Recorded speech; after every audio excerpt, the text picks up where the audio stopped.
You know, in the year 2007, I had the privilege of following a match. Boris Milutinovic was the head coach, technical director of Jamaica. And I never, ever envisioned that sort of journey. So here's the thing. I never thought that June 2007 would have been the last time I would have seen Jamaica defeat an Asian team, beating Malaysia 2-0, Dwayne Miller getting his debut there. And now here we are, 13 years and 5 months later, and Jamaica are getting their first win over an Asian team in 13 years, their first victory over Saudi Arabia in 21 years. Coach Theodore Tappa Whitmore's 100th game in charge of Jamaica, and Jamaica's 550th game in all of international football, and Jamaica's 223rd victory. I know the live is a bit delayed today. I was in, well, I am currently, as you can hear the bzz bzz. I'm still in conversation with our skipper when Andre Blake doesn't play, Adrian Mariappa. Just been in deep dialogue with him, and he's just impressed by what has seen. Do you all see what I've been saying the past couple of months now? All we need are a few more pieces to the puzzle, and Qatar can be a reality. It can be. Now, the pieces that I spoke about, we're probably halfway there in terms of the pieces that we do need. Do we see what Daniel Johnson brings to the table now? A guy that will string the play, as someone that is progressive, someone that is forward thinking, someone that is intelligent, someone that wants the game to move in front and not behind him. Have we seen a glimpse, just a glimpse, of what Ravel Morrison brings to the equation? Remember, this is a guy that's probably 60% fit, 60% fit, and this guy played, 80 minutes today, and he played 45 minutes plus stoppage time on Saturday. So cumulatively, you're talking about 125 minutes plus stoppages, right? And he didn't travel business class to Saudi Arabia from the Netherlands. A guy with a swollen ankle bamboozling defenders, midfielders. You're only seeing a glimpse about what this player can do. And if you saw my interview last year with Manchester United football expert Stephen Howson, you would have seen that he said that we potentially have a 70 million pound player on our hands. Now I'm going to repeat this one more time. I'm not asking Ravel Morrison to play 100 games for Jamaica. No, I'm not even asking Ravel Morrison to play 50 games for Jamaica. All I'm asking, as we know in the octagon of World Cup qualifying, you're going to play 7 home and 7 away. All I am asking for is 14 games for Ravel. 14 games, and I'm asking him to perform at this level. 14 games. That's all I'm asking for Ravel. I'm not even asking for him to be part of a 2026 cycle. No, all I want is 14 games from Ravel Morrison, and then we can start thinking about what this man can do in a World Cup if we do qualify. A lot to be encouraged about, isn't it? Javon East, we saw the energy that he brings to the occasion. I'm happy that he was the one that brought it today. I had some concerns about what Deva Orgil was going, if his absence would that bring. But when you look at the two games, isn't it something to be encouraged about? Isn't it progress? What a goal from Daniel Johnson. What a goal. We're going to play that goal back maybe 100 times today, aren't we? I can tell you when that goal was scored, Kingston 8 was rocking. Rocking, rocking, rocking. I can tell you that for certain. So, where Daniel Johnson was concerned, Ravel Morrison both gave good accounts for themselves. Greg Lee in his natural left back position, exquisite. Exquisite. So we're able to see those three individuals. Did anybody else hold their hand up and say, yes, I want to start for World Cup qualifying? Hector was diligent. I wouldn't say it was his best performance in a Jamaican shirt, but he was diligent in what he had to do. And bearing in mind the performances club wise have been subpar, I think he gave a good account of himself in this encounter. Norman Campbell, not bad in that department as well. Jamaica just breaking the records left, right, and center, and we're back in winning ways. And our first win, you could say, since over Saudi Arabia since 1999, first win over an Asian team since 2007, first win in a friendly match since 2019. So, all in all, it's great where the result is concerned. And can you imagine? Can you imagine when Liam Moore is involved? When what's his name again? Andre Gray is involved. When Kemar Roof is involved. If Isaac Hayden is involved. If Ivan Toney is involved. I'll book the plane to Doha right now. If those 5 are in the mix. Like I said, 2 down. 2 down. 5, potentially 6 to go. Do I think that we're realistically going to get all of them? That's for another video. In another video, we can discuss that. But this video is all about reflecting on a result that should have been 4, possibly 5-1. Remember Damien Lowe, the keeper. Remember Leon Bailey, sitter. Javan East had a shot as well. Could have been 5-1. Leon Bailey had a free kick as well. Could easily have been 4 or 5-1 on another day. Wasn't it? But at the end of the day, a win. It's a win. What are some concerns from these 2 games? Saudi Arabia defeated us by a 3-goal margin on Saturday. That's going to affect us in the FIFA rankings. Based on how the quality points work, a slip is possible. How far down? That is the question. I don't foresee a slipping below 55 though, but slipping out of the top 50 is realistic. It's unfortunate, but it's something that quite actually might happen. But it is what it is. We're just going to have to move on from it, and hopefully we'll be able to press on back up the rankings. We'll discuss this at another time. People might be saying, well, what's next for the Reggae Boys? Well, there's no more FIFA dates between now and the end of the year, so the next one will be March. March is, on paper, supposed to be the Catalonia fixture and a UK-based camp. Where that UK-based camp? Well, it's left to be seen. It could be the Midlands, it could be the North in Manchester, it could be in London as well. But in terms of the Catalonia fixture, the Catalonian Football Body Association has given the JFF some funds, so therefore there's an obligation for that fixture to be played.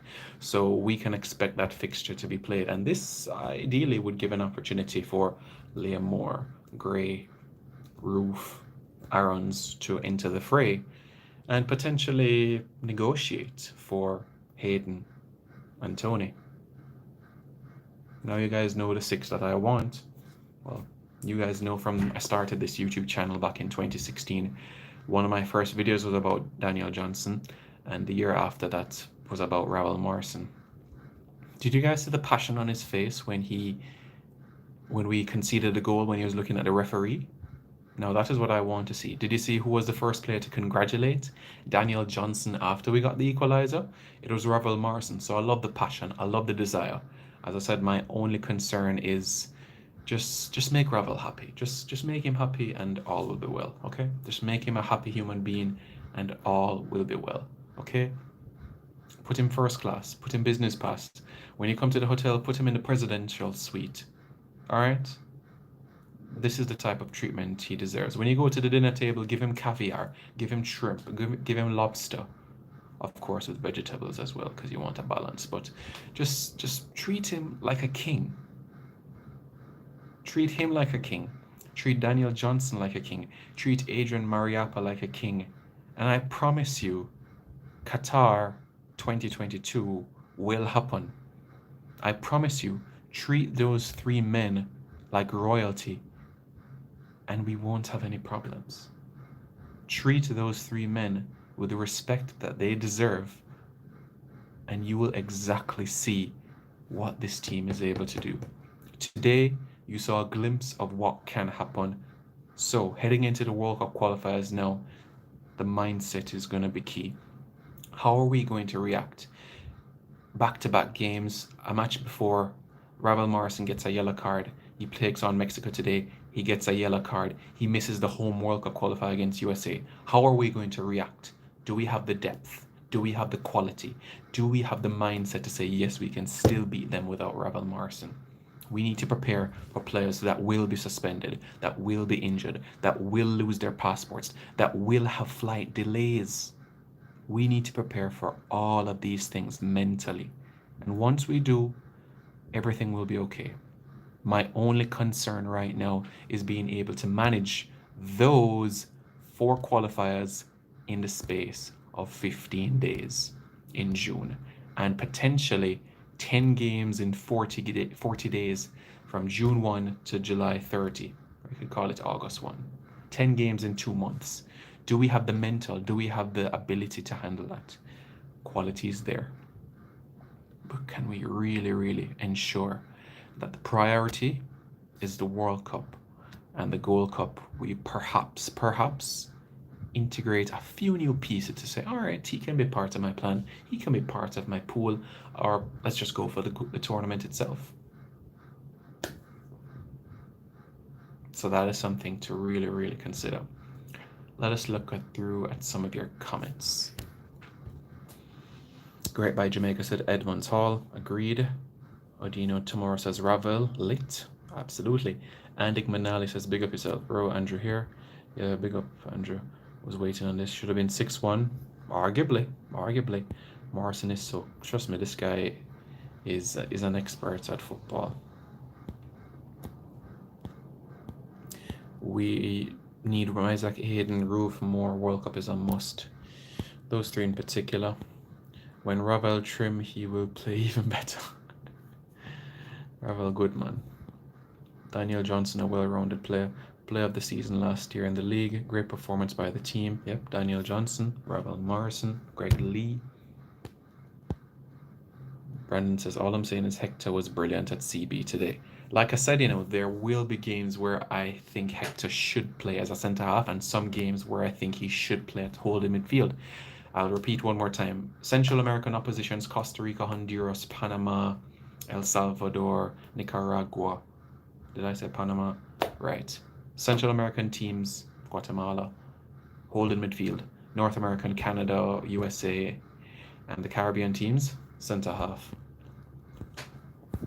Ravel Morrison is our Iniesta, if you want to put it that way. Kenche Adams represent Jamaica. He can. Michael Hector will do good and bad. But like I said, it's about when to use him where. Ravel is here to stay, I hope. Look how Marriage hold up the midfield. Javon East plays similar to Devo Orgil. In some elements, yes. Orgil pays a bit more attention to detail in the final third. If Leon had scored his sitter, we wouldn't have seen Johnson goal. That's one way to look at it.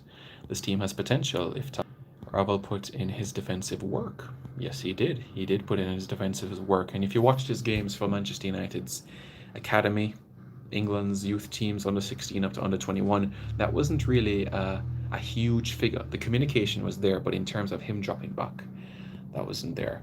Chaddy was speaking about a lineup, but I will get to that in a separate video when I talk about plans and everything. Yeah, Ravel is a maestro. Ravel is just... I just love watching that guy play football. I just love watching him play football. Roof is a good player. He certainly is a good player. I can understand the concern by some fans about the manager, well, the head coach of Jamaica. But for now, let's just enjoy the result. Question, if we get Gray, who is first choice to third forward? Nicholson, Gray, Burke. Our team looking real good. We need to play more around Ravel and Bailey and we'll be unstoppable. That's a good way to look at things. Came in late, but I saw the stats. How come we took so many shots and only scored 2? Some of them weren't on target. and some of them decision making in the final third. Simon, you see the levels with DJ in the midfield? Can tell he plays at a high level. Absolutely. This is a guy that I think is capable of playing in the Premier League, and it's no surprise why Steven Gerrard is still on his case to move to the Scottish Premiership. If you ask me right now, still I'd rather him stay at Preston until the summer and then make that move to the Premier League. He goes to Scotland. A lot of players that go to Scotland, they don't really make the transition back down south of the border to England, so that is my concern. Ravel directs the team he pointed to where the ball should be played out of the back. Yes, yes, just like what Bruno Fernandes does for Manchester United. 110%. I would love to see Anglin more. Anglin is slowly but surely establishing himself to be part of Jamaica's pool. We saw him quite well against Bermuda in March. Anglin, from the time he had in the first encounter, looked quite mature. You wouldn't think it's a youth player that was playing. You'd think he's an experienced footballer. So quite an intelligent individual. So that is quite great. Ravel is a conductor on and off the ball. Yes, I would describe him as that conductor, while you'd see Daniel Johnson more be that guy with a precision long ball or stuff like that. Ravel will more give you those fine-tuned passes, find the gaps in tight areas. And we saw that today. Do we now see what Ravel is capable of? I've seen this kid since he was 13 years old. I've seen this kid when I was 13. I went specifically to Manchester last year to find out about this individual and what he will bring. And every single Mancunian I spoke to had nothing but glowing remarks about him. Nothing but glowing remarks about him. Every single Mancunian had something positive to say. Even Manchester City fans, even Rochdale fans, even Bolton fans, even Wigan Athletic fans, even Stockport County fans, even Rochdale fans, even FC United of Manchester fans, even Salford City fans. Every fan from every club in Manchester had something positive to say about this individual. Stretford Paddock FC as well. There's nothing negative that people have said about this man when it comes to his footballing ability. And that's why I think that if he gives us 2021 and 2022 performances in those 2 years, I'm good. Just give me performances in those 2 years, I'll take it. All right? Just give me performances those 2 years. Reggae Boys fans, thank you very much so much for tuning in. As you know, we'll have the Reggae Boys commentary live on Thursdays as well. Thursdays will go live as well, so you can stay tuned for that. And I'm also working on as well a way where I can show you my ideal 11 for the qualifiers, my ideal World Cup 11, and how I would switch it up against Central American opposition, or how I might switch it up away from home. But today we saw different. We saw we're fluid. Sometimes we saw 4-3-3, sometimes a 4-1-4-1, sometimes even a 4-2-3-1. I like that flexibility. Very much so. I don't want us to be bogged down in one system for the entire qualification cycle. Injuries can happen, suspensions can happen, players can just lose form, and we have to prepare for all of that. Remember this, players will not always be on form. So we have to have a deep pool. That is going to be so critical. All right? So Reggae Boys fans, thank you so much for tuning in. Really appreciate it. Just before we go, there's been a lot of questions about the younger players. We've spoken about Jamie Lawrence as well from Bayern Munich. I think that's more a player targeted for the 2026 pool, in addition to Ricardo Henning and Denzel Hall. So, as I said, those we'll speak about at a later date. So stay tuned to Reggae Boys commentary, guys, on Thursday for the Reggae Boys live that we do, and we can recap the 2 games, players moving forward, perhaps even systems that we may want to play. All right, so we will speak about that in due course. So final score from Riyadh: Jamaica 2, Saudi Arabia 1. No international football for the rest of the year, but we can keep an eye on our players now and say, okay, how is Greg Lee doing at Aberdeen? How is Daniel Johnson doing at Preston? How is Ravel Morrison doing at Adel Den Haag? You know, fine tune with these players and see how they're doing. Let's watch how they're doing a club form. Let's assess how they're doing and say, okay, he's making these sorts of strides. We can see how things can go on. And in terms of Jamaican-born players, if there's any new ones you want to add to the mix, Nicholas Hamilton, he's only played just a handful of minutes so far at Dundee FC, but is he one that you want to see added to the pool? I still think he's not ready for 90 minutes, but certainly an individual that could be added to the player pool of things. I'm not saying he should get his debut tomorrow morning, but definitely an individual that can add something in terms of depth. Greg Lee is going to give competition to Kemar Taxi Lawrence, and I appreciate that 110%. Okay, guys, so next FIFA date is when? March. World Cup qualifiers is when? June. Gold Cup is when? July. When is the end of World Cup qualifying? Early 2022. 2021 is going to be a busy year. Busy year. All right, fans, take care.